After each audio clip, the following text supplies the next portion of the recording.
Hey, come here. You like pro wrestling? We got a little something for you. 2 fans, 3,000 miles away.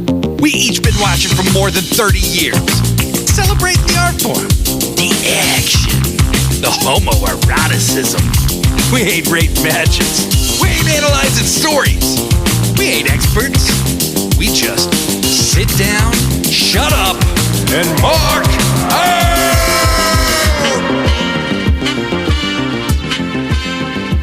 Hello,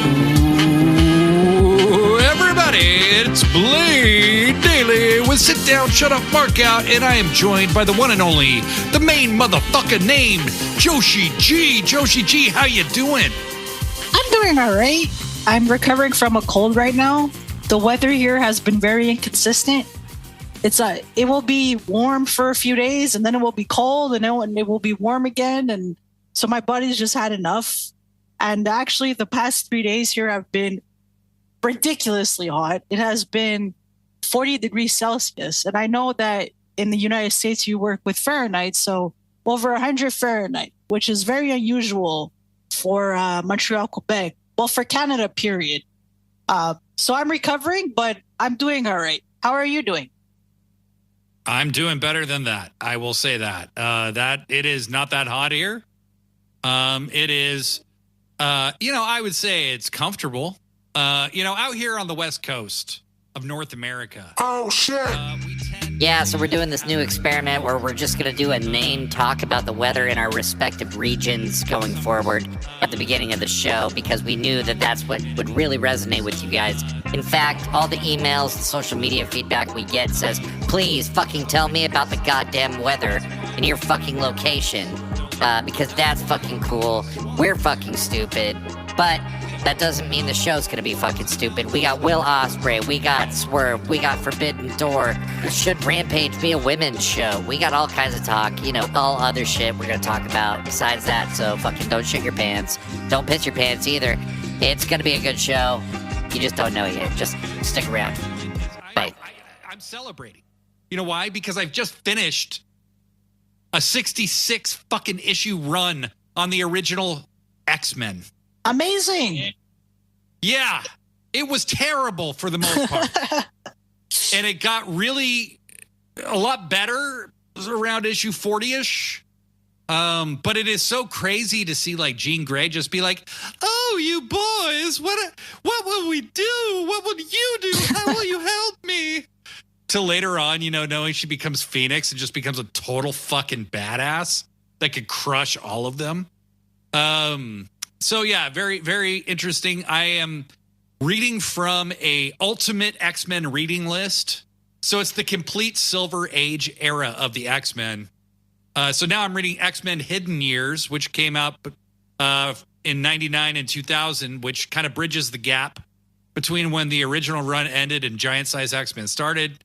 And it's pretty good. And I will drop the link to that Ultimate Reading List in the show notes. So any dorks who want to be overwhelmed at the amount of crap I'm reading and not read along are welcome to. But, Joshi, we got a lot of shit to talk about because there's a lot of shit going on right now. And principally, one of those things is, why are people talking about Shane McMahon coming to AEW? What the fuck is wrong with you guys? I know. Stop it! Stop! No! Why would we do this? We just,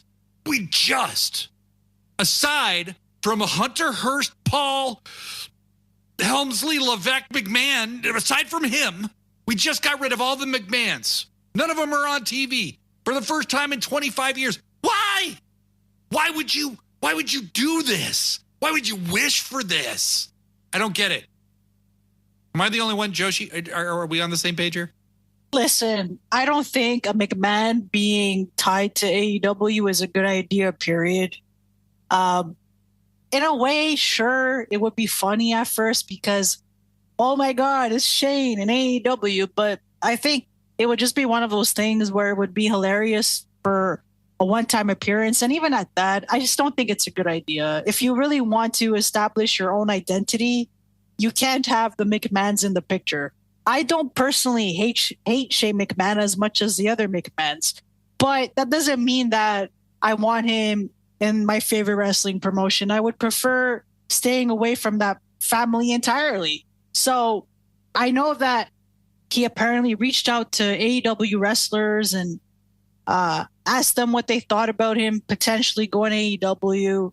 And look, if he wants to continue to be involved in the wrestling business, that's fine, but I don't think it should be in AEW. I do not want to fucking see Shane McMahon in his fucking dork ass fucking baseball jersey walk out and do his little fucking dork ass dance and act like honestly expect people to think he's cool. Like, how has that been perpetrated on the American public and the international public? How has that been perpetrated on us for 25 years? Why did we go along with that? Okay, that was never cool. Shane sucks. Okay? He sucks. He absolutely is not needed in wrestling.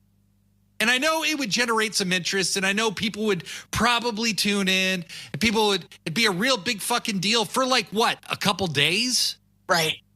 Like, I don't want to see the guy wrestle. Can you imagine trying to watch Swerve sell those shitty punches from Shane? No, absolutely not. And for those of you rooting for this, get your lives together. Get yourselves into Alcoholics Anonymous. Get something going for yourselves. For God's sakes, keep Shane McMahon out of my AEW. Don't even bring it up again. I'm with you. Seriously, guys, you have your opinions. If you want Shane McMahon there, fine. I have mine, and I also have this podcast. And I'm using this podcast as a vehicle to discourage the idea of Shane McMahon ever appearing in AEW. Please no. Please God, no. Ting!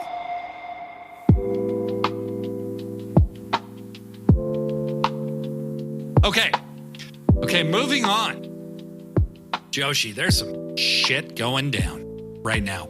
AEW is at an insane peak right now.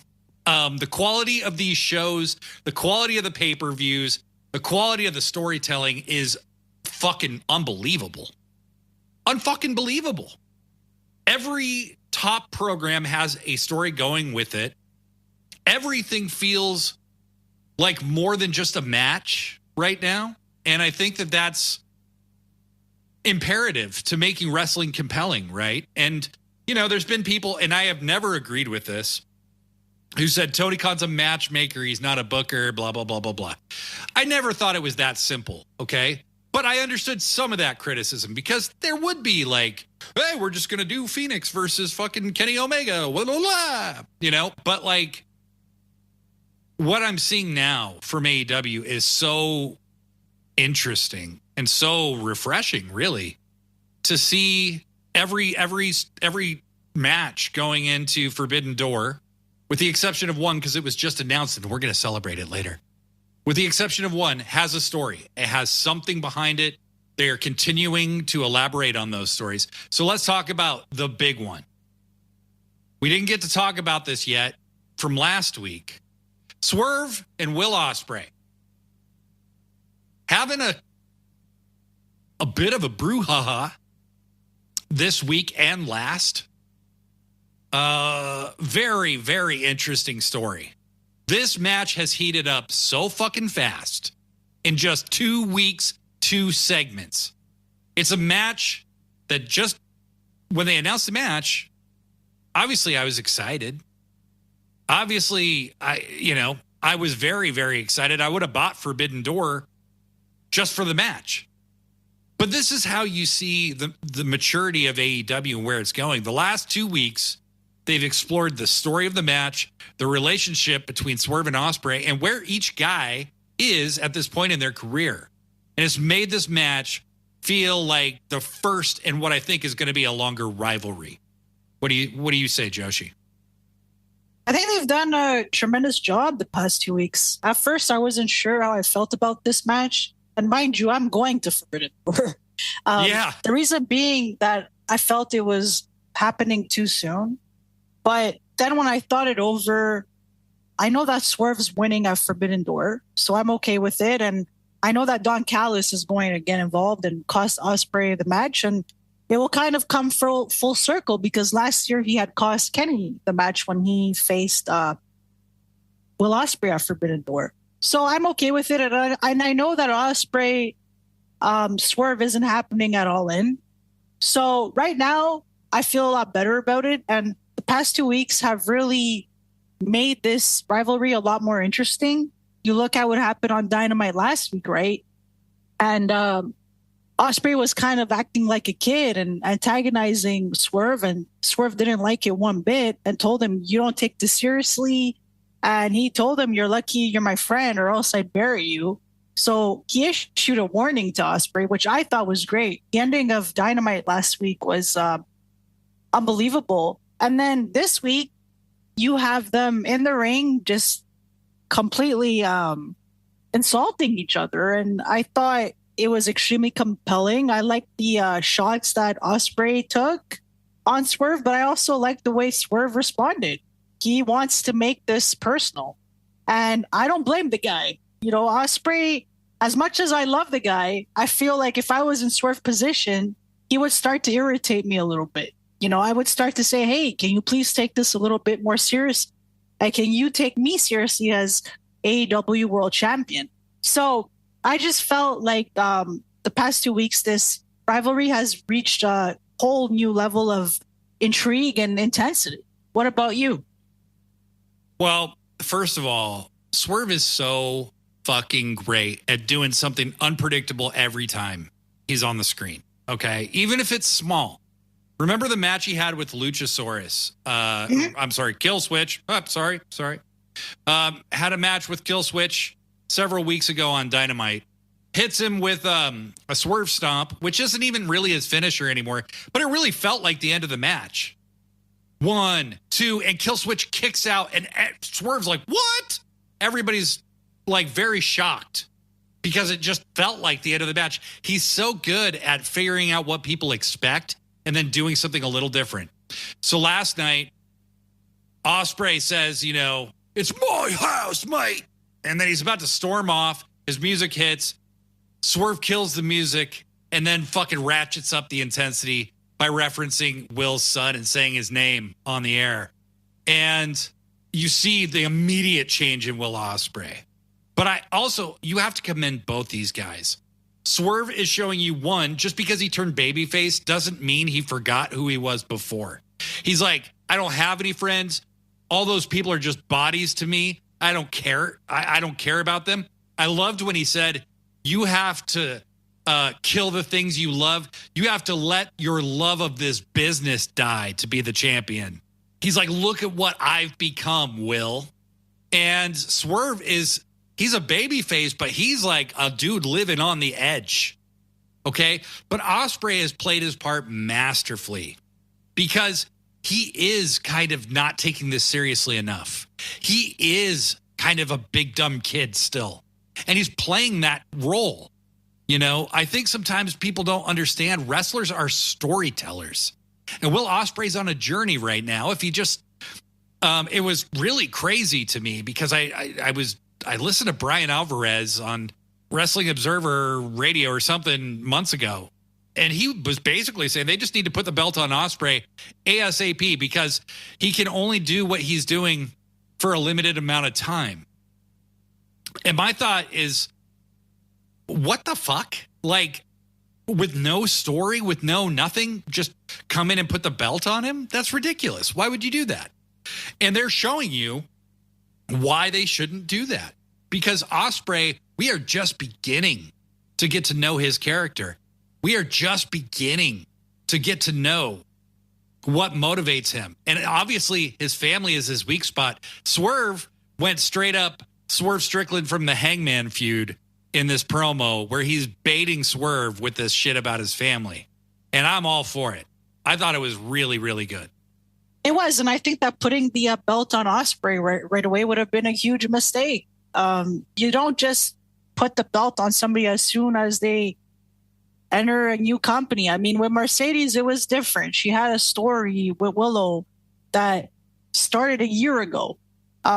With Ospreay, no, he hasn't earned it yet. I like him a lot. I do. But Swerve went through so much to win the AEW world title. And I would not have been happy with him losing it, especially because he has elevated himself to this position in the company where, as you said, although he's a babyface, he still has these tendencies to test people and to push their limits, and he does unpredictable things. And I'm happy to see that, and I want to continue to see that happening. And I want him to have a pretty long title reign. I don't want it to just end because, hey, well, this guy came in and he's getting a really great response from the crowd, and he's arguably the best wrestler in the world, so we should just put the belt on him. That's not how it works. Ospreay still has to work on a couple of things. He still has some things to prove. And so for me, I feel like Swerve has been absolutely excellent the past 2 weeks. He's shown that, hey, like you said, I've had to sacrifice a lot. I don't even have any friends anymore. I don't care for friends. I had to kill my passion for the business. He's had to basically strip away so many layers to himself. And I feel Ospreay's going to have to take the same path. I mean, him not wanting to use the Tiger Driver 91, that's going to bite him in the ass. That story is not over. Oh, no. You have to be able, like as champion, if you want to be champion, that is, you have to be able to want to freaking beat the crap out of your opponent no matter what. And right now, Ospreay is being a baby. And again, he's playing that role very well. But to say, oh, man, because of what happened at Revolution, I'm retiring that move. Come on. That's not... If you want to be the world heavyweight champion, you can't have that kind of attitude. Well, it's interesting because in a way, that's what Swerve is saying, right? And in a way, that's also what Don Callis is saying. Mm-hmm. And what I find very interesting in this story is that Don Callis and Swerve are kind of on the same side, but they have very different interests. Don Callis wants Ospreay to win, and Swerve wants to win himself. But they're both saying essentially the same thing. Like, you can't fucking take it easy on anybody if you want to be the world champion. And the bottom line is, if you're not going to take the kill shot on Swerve, you ain't going to win. And I think it's going to cost Ospreay. I think it's going to cost him big time. I just talking about it, like, without seeing how it's going to play out, I really wouldn't like to see Ospreay lose because of Don Callis, because I don't want Swerve to be like perceived as this fluky way. I think you can have Swerve beat Ospreay on his own recognizance somehow, or get lucky and win the match without a bunch of bullshit interference. Nobody's turning heel.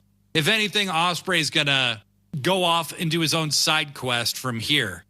But they have really shown you how they're going to get to All In with Ospreay and with Swerve, which is the winner of the Owen is the one who's going to wrestle in the main event of All In. And we know that Ospreay is not in the Owen. So if Ospreay doesn't win this main event, and it sure doesn't feel to me like he's gonna, then, he's got to do something else. And I think we have a pretty good idea of what that could be. So let's talk about that direction that Will Ospreay seems to be going in.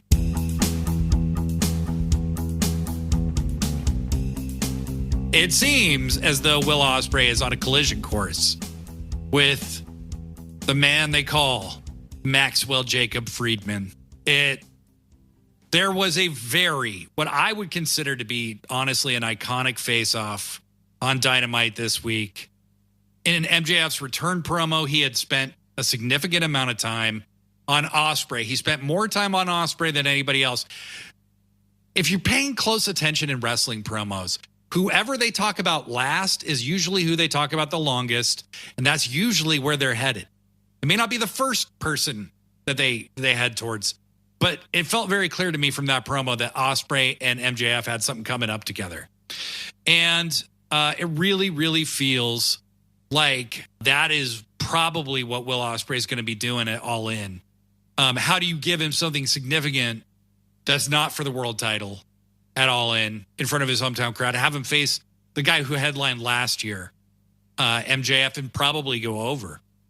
I got to say, I posted this on Threads last night. MJF is not my guy, okay? He's just like, I don't hate him, but he's not on my list of favorites, okay? It's just a style thing. It's a taste thing. It's a subjective thing. Some of his stuff he says in his promo, sometimes I'm not a big fan of. But I got to say, man, this guy has really overhauled his character to address some of the really big criticisms that a lot of people had last year towards the later half of his run as champion. It's pretty impressive, I got to say. First off, the match with Roosh last night was incredible. It was absolutely brutal. MJF gave Roosh a ton, but he never looked weak, and that's not easy to do.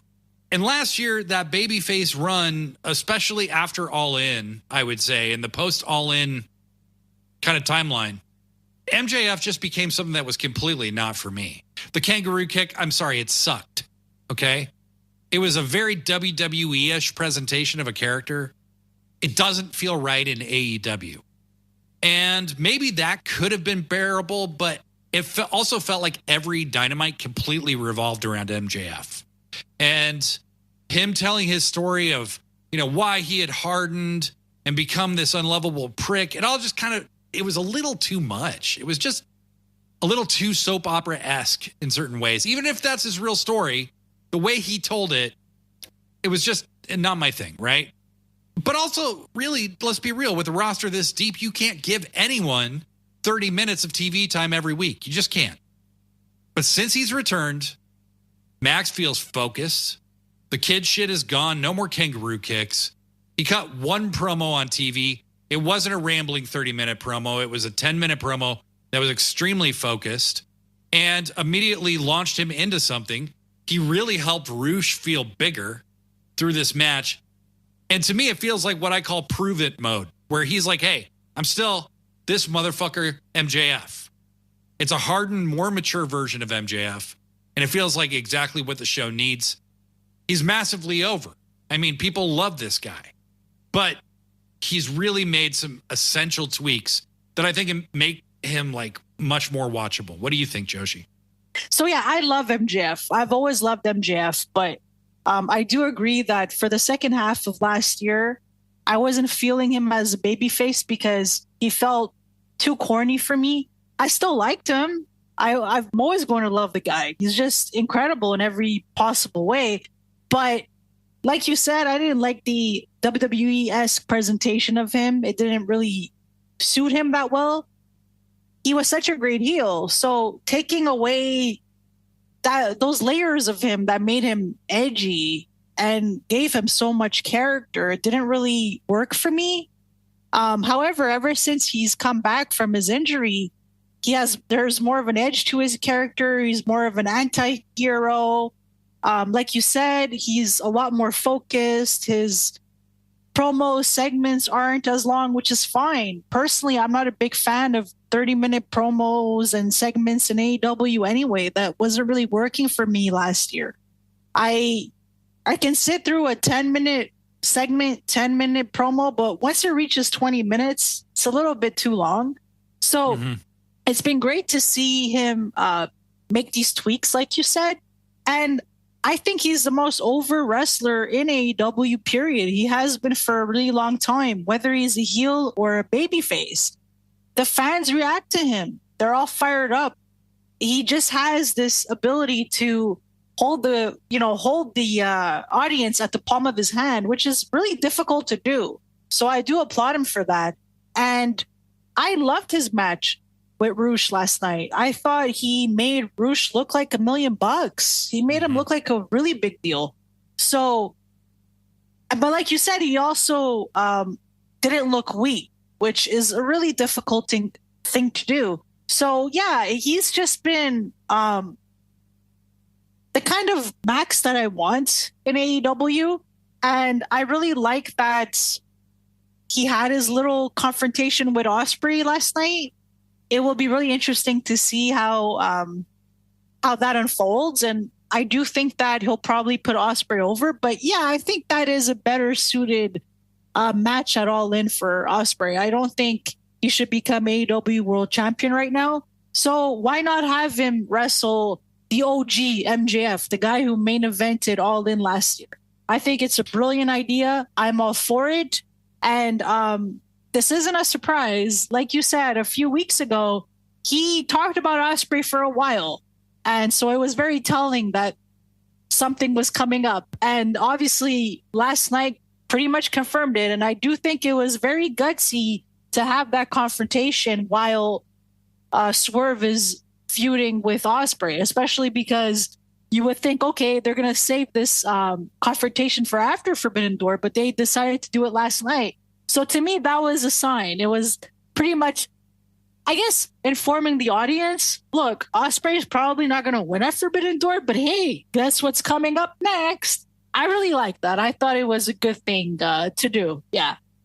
Yeah, it was definitely like a tip to the crowd of like, this is coming up soon, you know? I mean, I guess if you really don't want to read through the lines, you could believe that MJF versus Will Ospreay for the world title at All In, but I don't think that's what it's going to be. I think MJF is going to be built as a character that can be situationally a babyface or a heel, and he's going to be the heel against Will Ospreay. Kind of, you know, in a way, it's debatable who the heel is in this program with Swerve and Ospreay. You know, It's Swerve is a guy who can be a situational heel if you really need him to be, but the crowd, they ain't going to boo Swerve right now. That face off. So Daniel Garcia just fucking runs over Rhett Titus in like seconds. And then the Gates of Agony inexplicably come out and start whooping his ass, laying a beat down on him. And who comes out to make the save but MJF? And then they start whooping his ass. Who comes out to make the save but Will Ospreay? And that leads to an incredible face-off between Ospreay and MJF.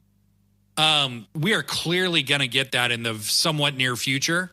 That is a big program they have somewhere on the docket this year.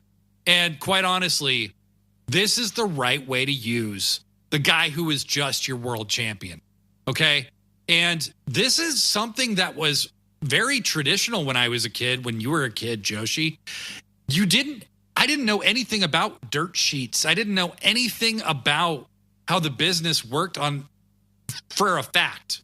Okay? All I had was what I saw on TV. There was no internet. But I knew that after you lost the world title, you kind of went on this run of working the upper mid card and getting people over. Sometimes doing jobs, but sometimes just working with guys to elevate them, even if you won. Randy Savage loses the WWE title, and then he starts working the upper mid card, with a guy like Shawn Michaels or somebody like that, to get them a little more over and get them a little more acclimated to being seen as a top tier guy, And that's what MJF seems to be doing right now with Roosh. He's going to add to that Ospreay vibe, Ospreay's going to be a great world champion someday, but it may not be till a year from All In. I think they can keep the title away from him that long. Can you imagine how fucking amazing it would be to see Will Ospreay win that belt at All In? And, if they do Wembley again, I mean, who even knows? But Ospreay, MJF, awesome stuff. MJF's character, is very, very refreshing. Something else that I thought was pretty refreshing, Joshi G, was an idea that you and I had talked about before, but I saw you posit it in public. Why don't you tell the fine people what it was? Sure. So I feel like AEW has such a stacked female roster right now. And I was watching some of the matches from ROH last week, and I was very impressed. I really like Viva Van. I would like to see more of her. She hasn't signed yet, but it would be really interesting if they signed her eventually. And she had a really great match with Red Velvet. The 6-women's tag match was really good. It was legit Layla, Lady Frost, and Abaddon versus Alex Windsor, Marina Shafir, and Diamante. So you just look at the ROH women's roster, for example, and it makes you want to see more of them in AEW. But because of the limited TV time, you're not able to see them regularly, which is a shame. And there's also talent in AEW, well, that appears in AEW more than ROH, let's say, that you don't get to see as regularly. Like, for example, we finally got to see Nyla Rose in AEW last night. And we hadn't seen her in AEW for a while.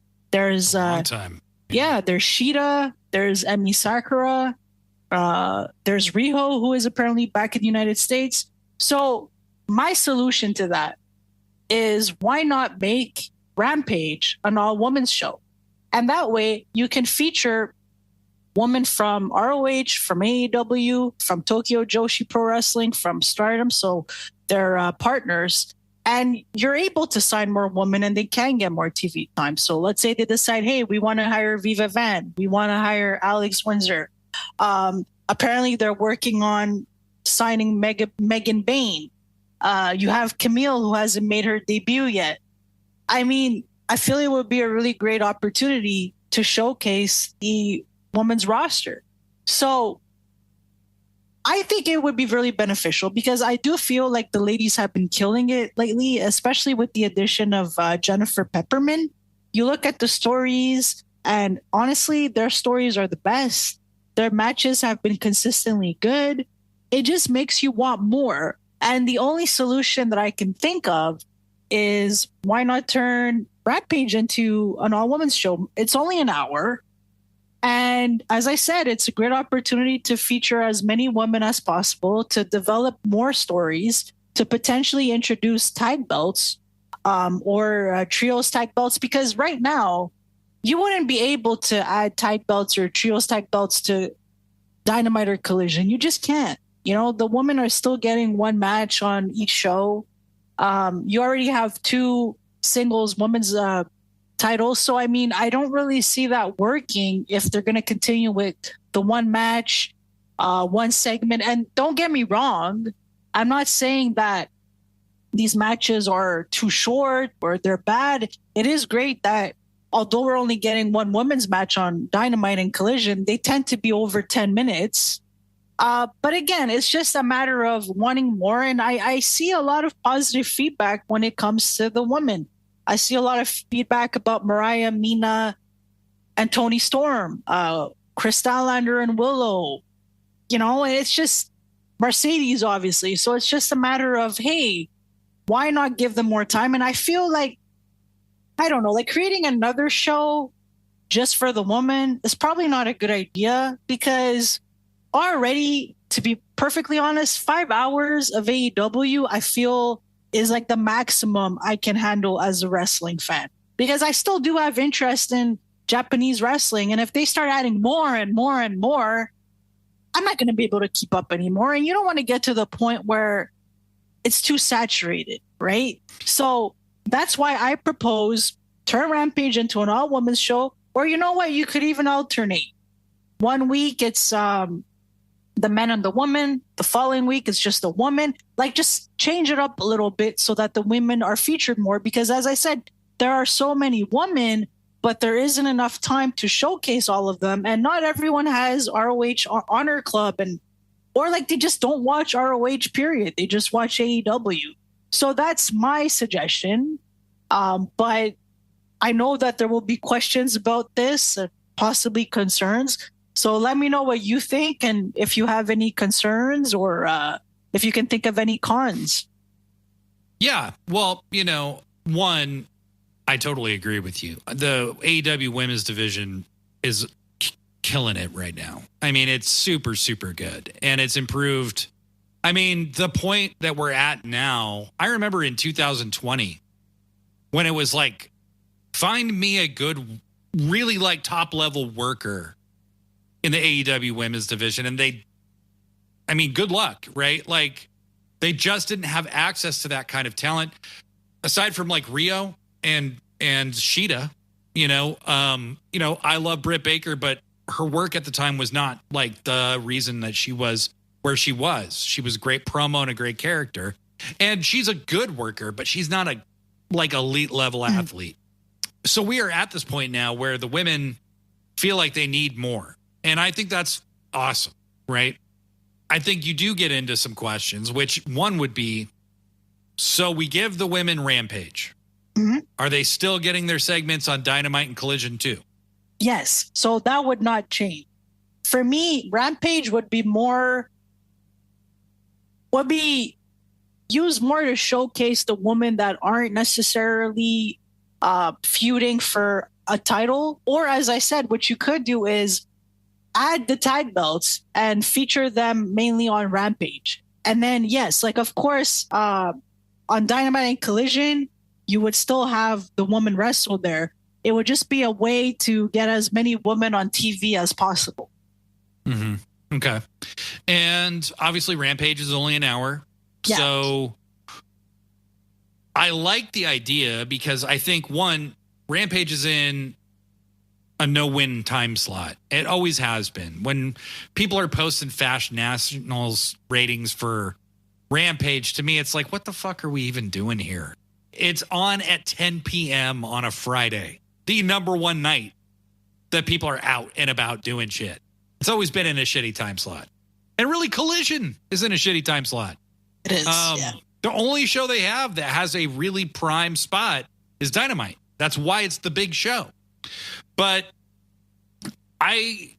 what I would like to see for the women is women in different match types. Like, it's not just a singles match, which on Dynamite or on Collision, that seems to be the only type of match they have. It's just a standard singles match. I would love to see tag matches. I would love to see a women's battle royal. I would love to see, other things, right? So I think you could accomplish that with something like this that you're suggesting. And I think it's a cool idea. You have to figure out a way to give them TV time, or maybe what you could do is, start cycling them. For a while, showcase some women and then get them off TV, put them in ROH, bring the ladies in ROH in and, rotate a bit. You got to figure something out because the depth that they have is insane. And I don't want to see any of these ladies potentially getting cut because, we don't have the time for you. Like, for example, I actually really like Diamante. I like Lady Frost. I like Red Velvet. I like Queen Amanada. These are women that I want to see more of. And unfortunately, I don't have ROH Honor Club, but I do find ways to watch those matches. So Athena's another one. Of course, I want to see her in AEW. Like, hello, it's been forever. I know she's injured right now. So I just think that there needs to be more equity when it comes to that. After they finish up with, let's say, Forbidden Door and All In, bring in the woman from ROH, spice it up a little bit. Because think about it, when Baker and Hayter, they come back, what the heck are they going to do? You're not going to have time. Yeah, you're not going to have the time for everyone right now, like who's on Dynamite and Collision. You're going to have to rotate anyways, right? Yeah, and I think that's getting to the heart of the matter, right? So when AEW first started, it kind of felt like cycling was how they were going to address a lot of stuff and create a better work environment for wrestlers, which I feel they have succeeded at. And the wrestlers seem to agree as well. Their schedules are much more manageable. They can work indies if they want to, but they don't have to. They don't have house shows to worry about, right?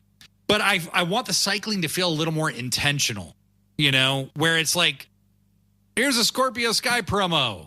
Here's a Danhausen promo. And then, like, the guy just disappears into the void and is never heard from again. It seems to me Danhausen and AEW are not good friends right now. So Danhausen's probably on his way out the door, but like, why were they running these return promos for him last year? And then he just never came back. I want the cycling to feel intentional, and they need to do that for everybody. They need to do that for the men and the women. These people are off TV right now. These people are in ROH. These people are the people we're running with on Dynamite and Collision and Rampage. I like the idea of Rampage being a woman's show. I still want AEW to go after Megan Bayne. I thought they had her, and Me too. What Made happened? me really unhappy that they don't. I don't get it, because for the longest time they were saying she was signed. So was she just never signed? I think she was under some kind of limited contract for a short period of time, and they didn't utilize it during that period of time. So she's a free agent now. But it sounds like they're the ones with the most interest for sure. So, I think the AEW women's division is so robust and so good. AEW's in a really strenuous situation with their TV time and how to dole it out and how to give everybody a chance to be on the shows. And they're failing miserably at that. They can't get everybody on the shows. And I'm a huge fan of some people that haven't been on TV because they're in ROH, like Aminata and Red Velvet. Those are fucking goddesses, and you fucking better do something really fucking cool with them in ROH if they're not going to be on AEW TV. God damn it. But they are doing good stuff on ROH. Watch ROH, everybody. It's not like must see, but there's enough good stuff there. And plus the archives for ROH are awesome. Highly recommend it. So I think we've addressed some of the questions about potentially giving Rampage and turning it into a women's show. I'm a fan of the idea overall. I got to say, that was some inspired thinking, Joshi G. Thank you. So, well done.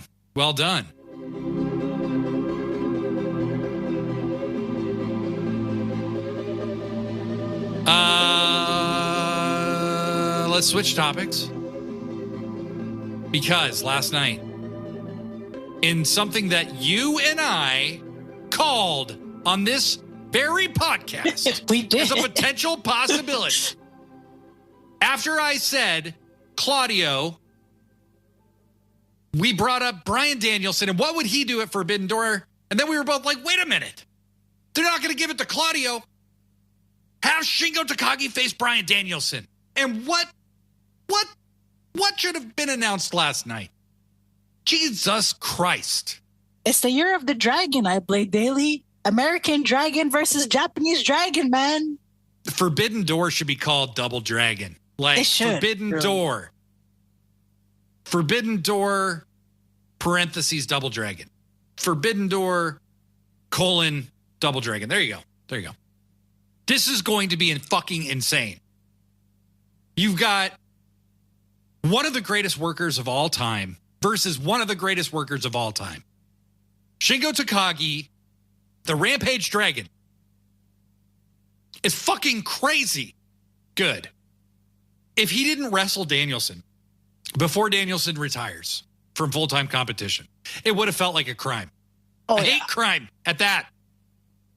But we're getting it, baby. Oh, we're getting it. Shingo Takagi, Bryan Danielson, Joshi G, there, live in attendance. Next Sunday. This card is crazy. I know. I'm so overwhelmed. It's so fucking stacked, dude. I know. It's going to be unbelievable. Holy shit. We got Swerve Strickland versus Will Ospreay, Mercedes Moné versus Stephanie Vaquer, Jon Moxley versus Tetsuya Naito, Toni Storm versus Mina Shirakawa, Orange Cassidy versus Zack Sabre Jr. You got the TNT ladder match, Dante Martin versus Mark Briscoe versus Konosuke Takeshita versus Jack Perry versus two more as yet to be determined competitors. And then just casually, just like it's fucking nothing, they drop Shingo Takagi and Bryan Danielson on us. And you're going to see all of it live, Joshi. I know. Thank you, Tony. Thank you, AEW. The only thing I ask for now is that you give me Pac, because I haven't seen him live yet. Just give me Pac in a match. I've been trying to see this guy live for so long, and every time I think, all right, I'm finally going to see him, he gets freaking injured. So, come on, man. I want to see that guy live just once, please. So I'm really freaking excited. And come on, I Blade Daily, we forgot a match. I mean, they haven't actually made it official yet, but it looks like we're getting MJF Hechicero. Oh, that's right. MJF and fucking Hechicero. What the hell? The fucking demon snake fucking tie you up and fucking make you tap, bitch. That's what we're getting. What the fuck? Hechicero's fucking awesome. That match, that's man. for the sickos. That's just a sicko match right there. Oh, yeah. I love that guy. I love Hechicero. Like, what a revelation that guy has been. Holy shit. I mean, I have become a huge fan already. Seeing Hechicero in a lot of ways is like seeing Takagi for the first time. Yeah. Yeah. Where I was like, what? He's so innovative. Yes. The first time I saw Shingo Takagi actually was at the end of the Best of the Super Juniors tournament against Will Ospreay in that absolute classic fucking match where Ospreay finally ended his undefeated streak. I'm like, one, Shingo being a light heavyweight is a junior is fucking absurd. He's like the heaviest junior heavyweight of all time. But I was a huge fan forever on after that. That match was so awesome. Yeah. Oh my God. And every match they've ever had since is incredible. They met in the G1 like a year later. And that was like watching like dudes from the Matrix. I mean, it was just crazy. It was absolutely crazy. And Hechicero, it's like, I don't understand what he's doing half the time because his submissions are just so freaking unique. I've never seen these kind of holds before. Like the way he gets his opponent into a submission hold and then he'll do something else. You're like, what am I watching? No, I know. Like, you know how like, okay, one of the dumbest moves in wrestling, in my opinion, is the Rough Rider, the Zack Ryder finisher, where he jumps and does a leg drop into the canvas, basically, on a standing guy. Hechicero does it the opposite way. Yes. It looks way cooler. It looks so much better. Yeah. It looks so much better. Would have loved to see him and Dalton Castle have a slightly longer match. Me too. Than they did on Collision, but still very, very good. Forbidden Door is looking like a fucking masterpiece of a pay-per-view. Oh, yeah. Forbidden Door is about dream matches. That is what it's really intended for, but they have made so much of it feel personal. In addition, some of the other people in the Owen Hart tournament, Jay White, Ray Phoenix, Jeff Jarrett is going to face some wild card that'll it's on Threads. It seemed every single person seemed to think was going to be Hangman. I mean, it's got to be, right? I think it's him.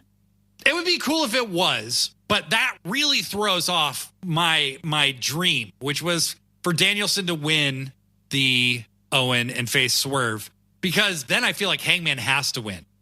Unhinged heel Hangman has to win, and Swerve and Hangman do all in, you know? Yeah. But Danielson, Swerve, I mean, I could go either way. It really could. Really could. Well, it's unpredictable, right? That's the great thing about it. Or they could swerve us, you know?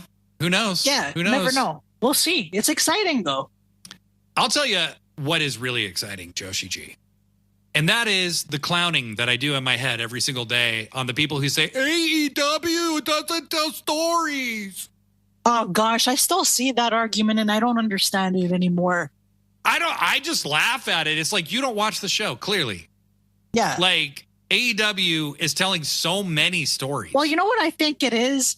I think it's a matter of some fans expecting way longer segments and way longer promos, which is not something that works in AEW.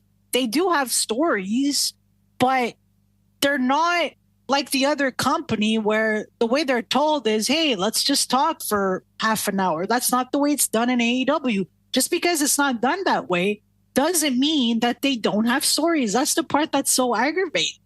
What blows my mind is that a company that makes its focus the wrestling ring and what happens around a wrestling ring, whether it's live in the arena or backstage, AEW doesn't do a lot of like, we're in a funeral home, we're in a grocery store, we're in, you know, they don't do a lot of shit like that. They have done a few times, okay? Like with Swerve and his murder of Nick Wayne, little Nick Wayne, who never wrestled again, R.I.P. But they rarely, almost never do that. And it makes it more impactful when they do.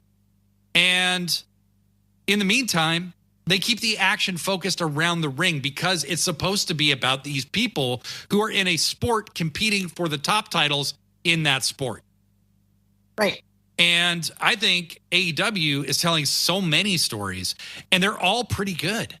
and they're all colliding with each other all the time. I thought one match that we didn't even get to, Thunder Rosa versus Deonna Purrazzo from this past Saturday's Collision.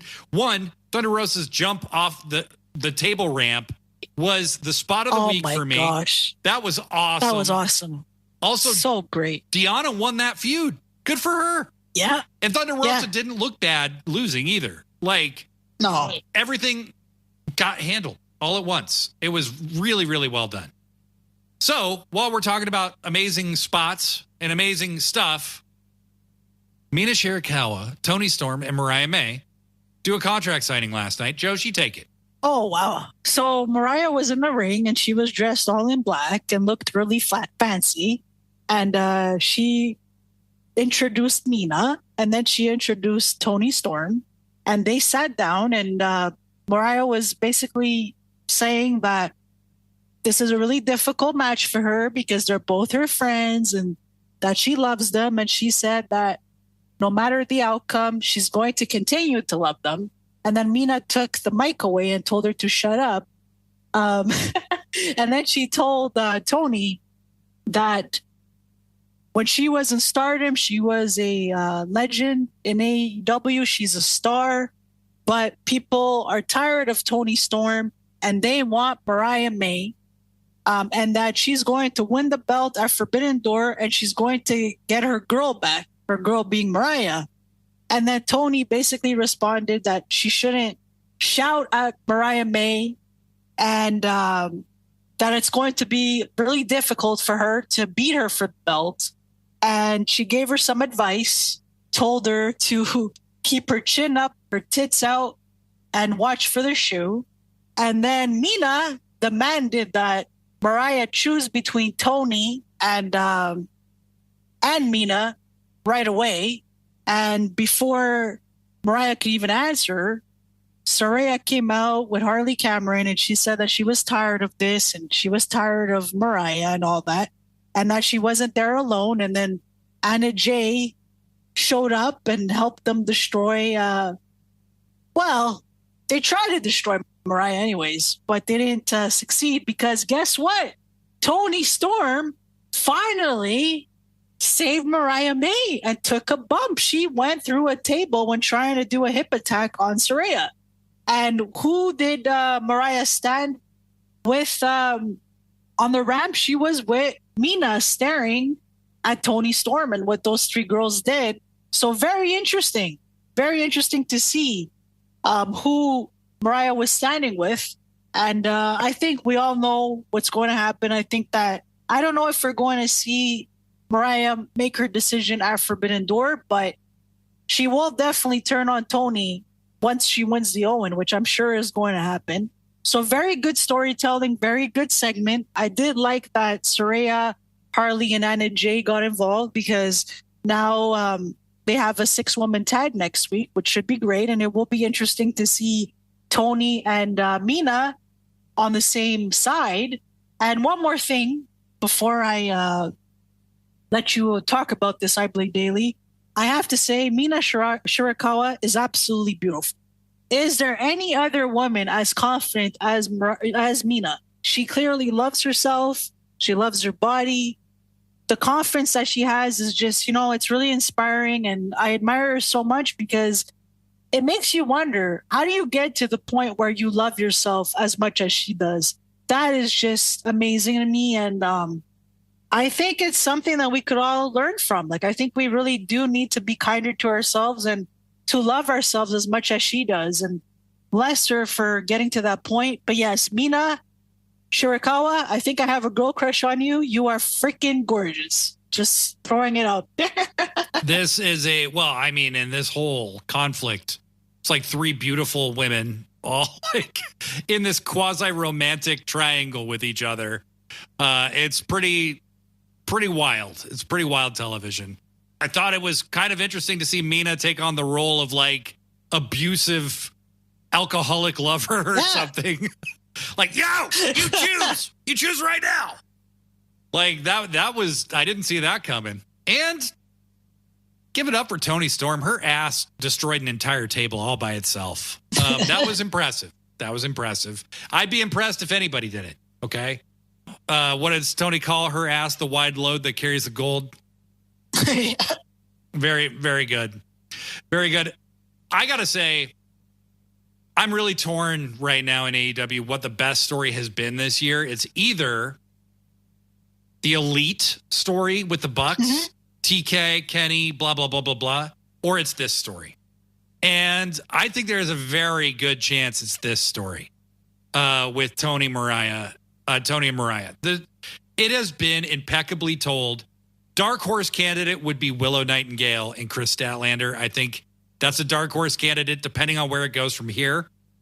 But the fact that 2 out of the 3 are women's stories is something pretty cool.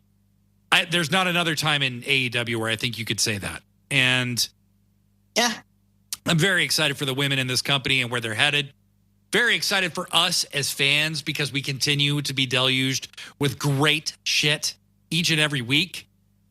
We want to hear from you. What are you loving about AEW? What could be better about AEW? Hit us up.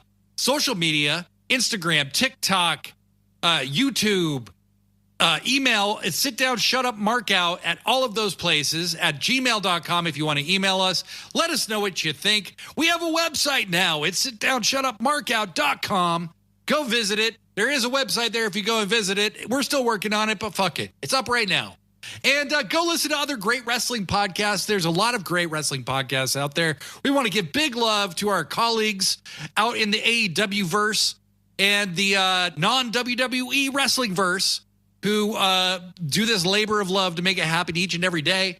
And if you want to help us build this community so we can get even more wrestling fans on board to make this a more inclusive and bigger community, let your friends know to rate and review us on iTunes, Spotify, or wherever else you can review podcasts. I'm Blade Daly. That's Joshi G. And we will see you motherfuckers later. Thanks, guys.